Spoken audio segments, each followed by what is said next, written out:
Greeting and welcome to the Thank Intensive you. Success Growth. I am your host, Nishant Sharma. Today, we have a guest, Cynthia. Cynthia is a founder of Make Dreams Reality. Hi, Cynthia. Hi, how are you? It's the agency's Dreamweaver brand communications, but our tagline, which is very prominent everywhere, is "Make dreams a reality." Okay, great. So let me start with this. Where were you? What happened? Where were you surrounded with that inspired you to do what you do today? We know I was very fortunate to get a lot of great chances, but if I go all the way back to the beginning of my career, I worked for a man named Robert Mark, who was an eyewear designer, and he really had this ability to deliver an exceptional experience to a person in a way that made them never want to go anywhere else.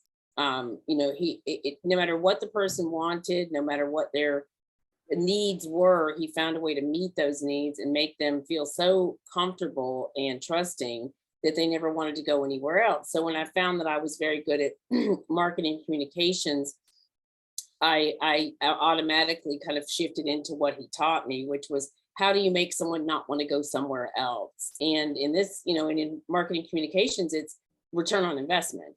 How do you make someone's dreams come true? How do you bring their dreams to reality? And so that was kind of the premise at which I started. Okay, great. So, what are the top three success secrets that other can model from you? You know what? I think being willing to do things in a new way, being willing to walk your own path and forge new ground with solutions. You have to be really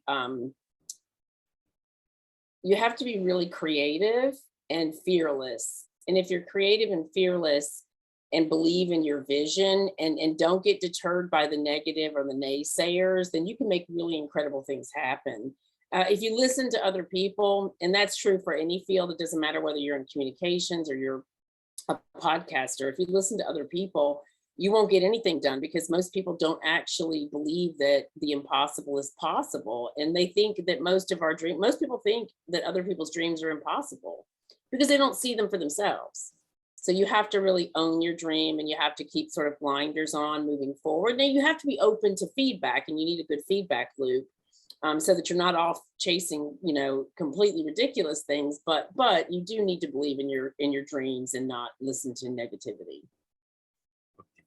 What are the top three reasons why do people fail?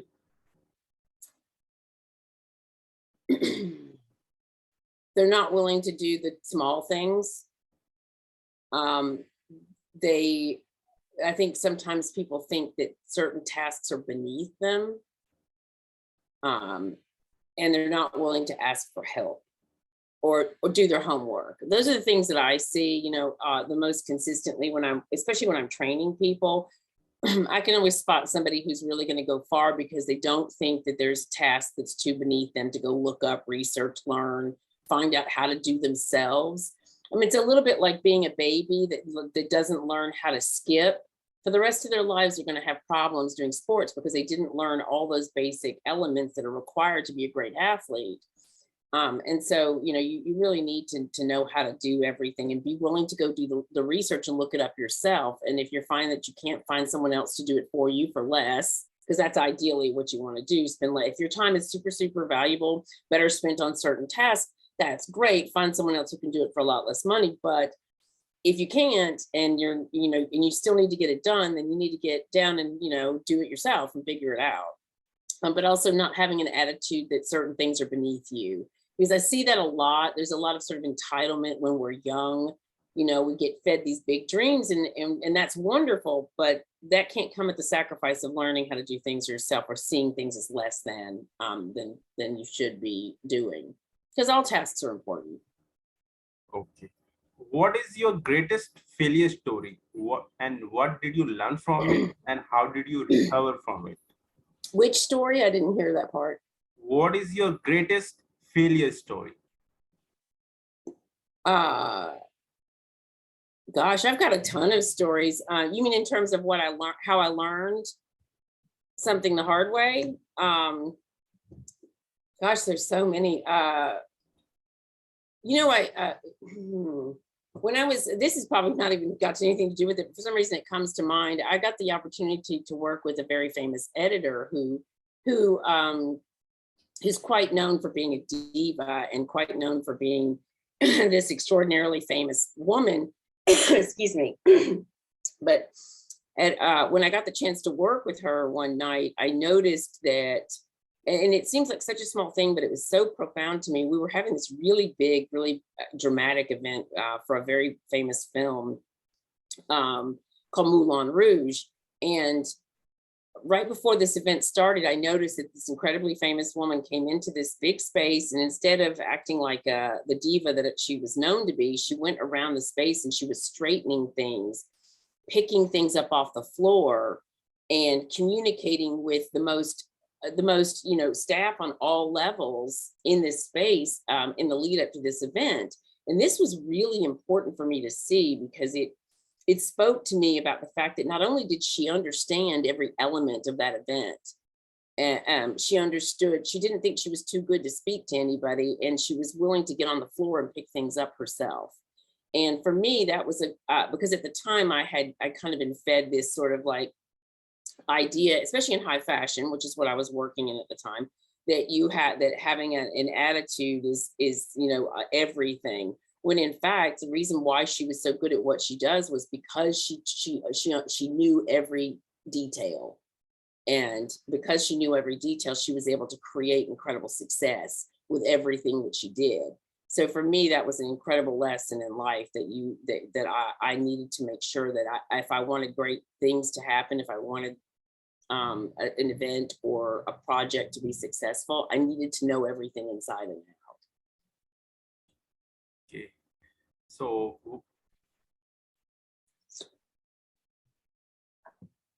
what motivates you within? What motivates me? Yes. Learning and results. I like to constantly learn things, expand, my understanding of things like anybody else. I think learning is very, I think most people think learning is exciting, but I also like to see the results. It makes me very happy to see a client's face or feel their energy when they see that something that they weren't sure if it was even possible was actually possible. And that's very thrilling for me. Okay. What's your company motto? We make dreams a reality. And I have there's two things that I do. I have Dreamweaver, which is the agency I started 10 years ago. And we actually founded brand communications, which is now studied in schools in the country, which I find so fascinating. I've a few times, when you're forging new roads, you create new things. And I've done that a lot. I started doing influencer marketing before anyone else I knew did it. I remember even coming up with the phrase influencer marketing, trying to explain it to people what it was. And they were like, I'm sorry, but what's an influencer? And now it's 20 years later, and brand communications is the thing that I've done most recent. But I'm so sorry, I lost my train of thought for a second there. What was it you asked me? What's your company motto? Oh, thank you. Yeah, so the agency's motto is we make dreams a reality, because I've done it for myself and I've done it for my clients, and I do it for other people. But I also have CynthiaEliott.com, where I teach people how to manifest their dreams. Because the reason why Dreamweaver was successful is because everything I did was actually built on manifestation, the whole idea of the law of attraction and manifesting and doing the right things and doing the right work. And I still believe that same thing. And it's a big part of my podcast, Blissful Living, and of CynthiaEliott.com, where I teach the art of manifestation and help people make their business or personal dreams come true. Okay. So how do you find your ideal client? For me, it's two things. It's either word of mouth, or it's word of mouth, or they've known me for years in some respect and wanted to work with me when the right project came along, and then when it did, they would get in touch with me. Okay. How do you deliver five-star client experience? Personally, I think one of the biggest problems with most agencies and why the marketing communications field has seen so much change in the last 10 years. There used to be thousands of agencies, and there aren't anymore. There's a few that own everything, and then there's some of the smaller mom and pop shops. And what you'll find with the ones that have been around for a long time, like myself, is that the founders stay involved in the client relationship. The minute that you hand over the relationship to someone who has very little experience, you're going to see churn and a lot of turnover in your clientele. That's what happens when they no longer, because they can feel the difference. Even if you've taught that person to say all the right things, the person can feel, if they're smart and a business person, they'll feel the difference, and then they'll let you go. Our average time frame with a client is around 5 years, which for an agency is just unheard of. But that's because I stay involved and I stay in personal contact with all my clients. Okay, great. How do you convert your client into your brand ambassador? Say that again. How do you convert your client into your brand ambassador? I think it's making sure that you do what you say, and that when you have successes, that you communicate those successes, and you make sure that you're showing them that the successes came from your own work. Because I think what happens, a lot of that becomes very esoteric and vague, and unless somebody understands your value to them, they're not going to they're not going to care. So how do you start your day? Well, I get up. It's funny because I this last year I changed my whole everything, my routine, and became much more active. And I think a lot of us did after during the coronavirus. A lot of us started to get outside more and enjoy life more. And so these days I wake up around 6 o'clock in the morning and get moving. And I go for a walk and take some photographs because I'm an artist. And have a big breakfast, because breakfast is the most important meal of the day.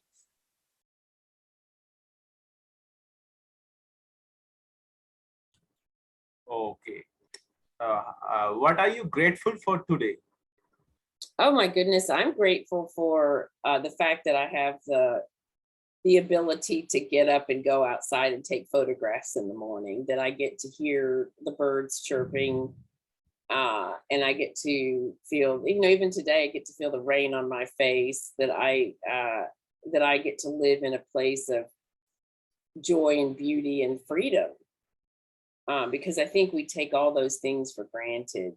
We take the weather, the beautiful weather, we take the birds chirping and the beauty of our planet for granted. And the more gratitude you can have, I've been very fortunate to have people who've gone out of their way to support me, and help me along at different points in my life, and I'm always very grateful for that. So there's a lot I'm grateful for. I think that if you want to have success in life, and if you want to continue to grow, you have to have gratitude. And you have to think about what you're grateful for every day, especially in the morning. I notice that when I go on my walks, I have moments of gratitude. Okay. How young are you? Me, in terms of years, I'm a Gen Xer, so I'm in my 50s, but my heart is younger than it was when I was in my 20s. Okay. So you are approx 52, am I right? Mm-hmm. Yeah. Yeah, you are not 52-year young, you are 18-year young with 34-year experience. I like that. I'm going to steal that. Yes, thank you.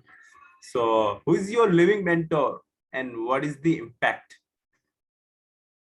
Who's my living mentor? Yes.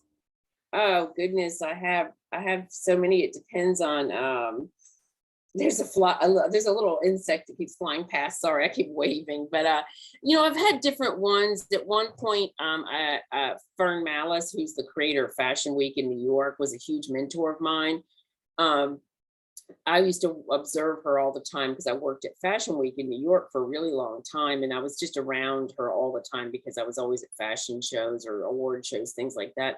And, she always showed her authentic self, and she always treated everyone with fairness and tolerance and kindness. I mean, I had never once seen any attitude from this woman. And, a lot of people would have done what she did and then had a lot of attitude about it. I mean, she gets invited to everything.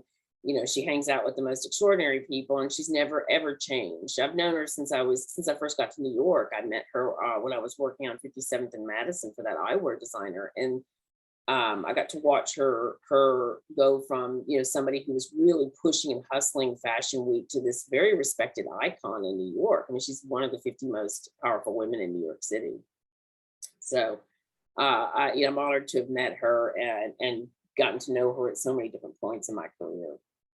Okay. So what is your plan to achieve your goal? Well, I've recently expanded what my plan is. I've got the agency, but I also have my own podcast, Blissful Living. And my goal is to shine a light on living in the way that we're naturally meant to live, so that we experience more consciousness. And so everything I'm doing with my podcast and with CynthiaEliott.com is all about helping my fellow human get the chance that I had this last year to have a spiritual awakening, to get healthy mentally, physically, to change my diet. And I think a lot of people don't understand how those things are all tied together and the importance of living in consciousness. And so that's basically a lot of what I'm doing now, is spreading the word of consciousness. Okay. So how would you feel in case you don't achieve your goal? Oh, I will achieve my goal. See, the good thing about that goal is that it means I just have to keep going out there and keep talking. And that is ultimately what will help, is if I keep at it. My goal will be achieved because I'm helping other people. It's not about I don't necessarily tie a certain level of income, or is it 2 million people or 3 million people? Like, there's not a number that's tied to it. It's about, and that's for my own sanity. I think sometimes we choose, and we have to be careful about what goals we choose. If I want to be in consciousness, then I have to be careful that I'm not choosing a target that will turn my behaviors and my efforts into something inauthentic, because that's what happens when we lose sight of how to live a life of health and consciousness. Okay. What do you want to remember for? Being a kind person that cared about my fellow man. Okay, great. So how did you feel as a guest in my show? Oh, on the show. Oh, wonderful. You're very calm and your questions are very thoughtful. I thought they were very interesting, and I had a lot of fun answering them. It's been a long time since I've gotten asked some of those questions. So thank you very much. I really appreciate it for asking me and for having me. Okay, good. So what is your final word? Make your dreams a reality. Don't wait for someone else to help to do it. You have to make it happen yourself. You have to do the hard work, and you have to be willing to sometimes ask for help. And that's I mean, if somebody needs help, if somebody has dreams and they don't necessarily know how to make them happen, if they want to live a life where they're no longer reacting to life, that they're actually living in a place of consciousness where they're the producer, the director, the star of their own show every day, and they get up beaming with excitement about what they're going to do that day, then they can reach out to me, and I will see if I can help them. And I'm here to answer questions for people who are curious about what that's all about. So, thanks, Cynthia, for sharing oh, you're your so wisdom. welcome. Thanks, Cynthia, for sharing your wisdom with us. On the behalf of our community and team, we really appreciate you. Until the next time, all good wishes to you. Thank you so much. Have a beautiful day, and I appreciate it. Have a good day. We'll talk